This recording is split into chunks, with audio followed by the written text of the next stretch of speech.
What if I told you that a treatment using the same needle as acupuncture could help athletes jump higher, move better, and recover faster without being acupuncture at all? Sounds confusing, right? Because when most people see a thin needle going into a muscle, they immediately think acupuncture. But here's the surprising part. The needle is the same, but the science is completely different. Imagine two athletes lying on treatment tables. Both have needles, both look relaxed. But inside their bodies, very different things are happening. One approach comes from thousands of years of Eastern philosophy, aiming to influence the body's energy flow. The other comes from modern sports and orthopedic medicine, targeting something you've definitely felt before. That deep, stubborn muscle knot that never fully goes away. The one you can point to with your finger and say, right there, that's the problem. That knot has a name, a trigger point, and this is where dry needling begins. Dry needling is a modern, Western approach that inserts thin needles directly into these trigger points, not to balance energy,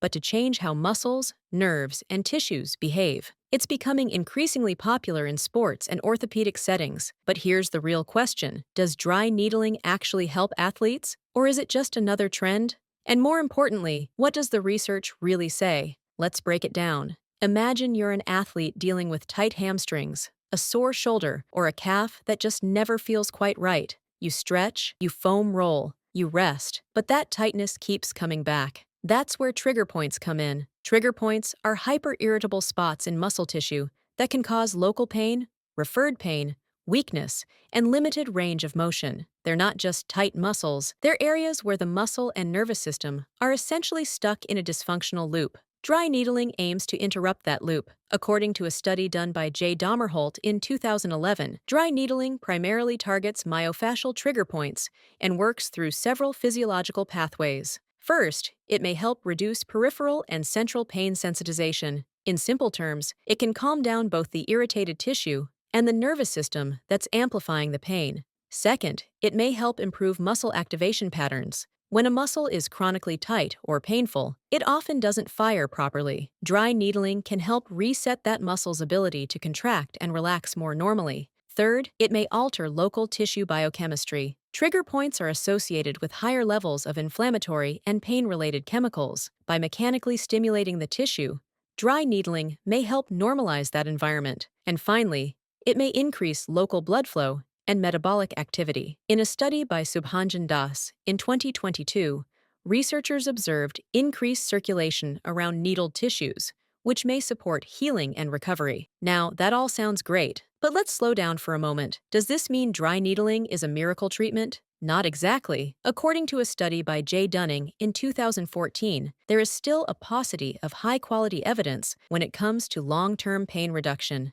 Many studies show short-term improvements, especially in pain and mobility, but fewer studies clearly demonstrate long-lasting effects. In other words, dry needling often works, but it's not magic, and it's not meant to work alone. And here's something really important. Even scientists don't fully understand all the mechanisms behind dry needling yet. In a 2008 study by Jay Shah, researchers pointed out that the precise biochemical changes occurring at trigger points are still being investigated. This makes dry needling an active and evolving area of research rather than a fully solved science. Now let's shift gears and talk about what athletes really care about: performance. Can dry needling actually make you jump higher, move better, or feel stronger? The answer is maybe, but with context. According to a systematic review by Adrian Kuzjau in 2025, dry needling shows moderate potential benefits for athletes across several domains. This review analyzed 24 studies involving 580 athletes, which gives us a fairly broad look at the topic. What did they find? First, dry needling showed more consistent pain reduction than direct performance enhancement. So if an athlete is limited by pain, dry needling may help remove that barrier, but performance-related benefits have also been observed. In a 2022 study by Cheat Sai Tong, dry needling was associated with increases in muscular strength and power in certain athletic populations. Another study by Arturo Ladrignan Maestro in 2024 found improvements in vertical jump performance, with peak benefits occurring about 1 week after treatment. Not immediately. That's an important detail. Dry needling doesn't always make you feel instantly superhuman. Sometimes the benefits show up days later, as the tissue adapts and recovers. In a 2017 study by C. Hazer, dry needling was shown to enhance muscle endurance and hip flexion range of motion, which are both critical for running, cutting, and rotational sports. So does this mean dry needling directly boosts athletic performance? Not exactly, at least not consistently. The 2025 review by Kuzhou emphasized that while some performance improvements exist, the results are mixed and highly variable. Dry needling seems to work best as a supportive tool rather than a standalone performance enhancer. Now let's talk about recovery, something every athlete cares about, whether they admit it or not. Recovery isn't just about resting, it's about restoring tissue quality, reducing soreness, and preparing the body for the next training session. Across those same 24 studies, dry needling demonstrated generally positive effects for recovery, especially in reducing muscle pain and tension. In a 2024 study by R. Trabolsky, dry needling was associated with increased muscle perfusion, reduced muscle tone and stiffness, improved elasticity, and even enhanced muscle power in some cases. Another systematic review by Janice Loudon in 2024 found that 5 out of 6 studies showed positive effects on post-training recovery.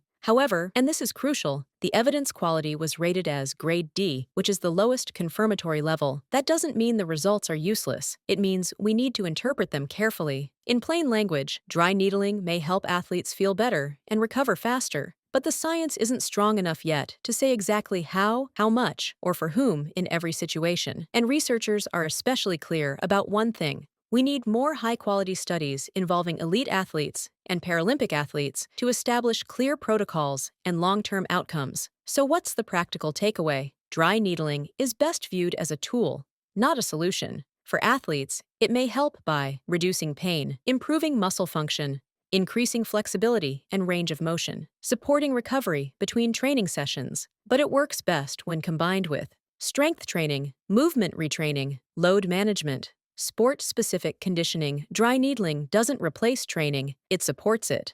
And when used thoughtfully, guided by evidence and clinical reasoning, it can be a valuable part of an athlete's overall performance and recovery strategy. So the next time you hear someone say, dry needling fixed everything, or dry needling does nothing, remember, the truth is usually somewhere in between. Science isn't about hype, it's about understanding what might help, why it helps, and when to use it. If you found this breakdown helpful, make sure to like this video and subscribe to Physio Hub for more evidence-based insights into sports and rehabilitation science. And as always, I'll see you in the next video.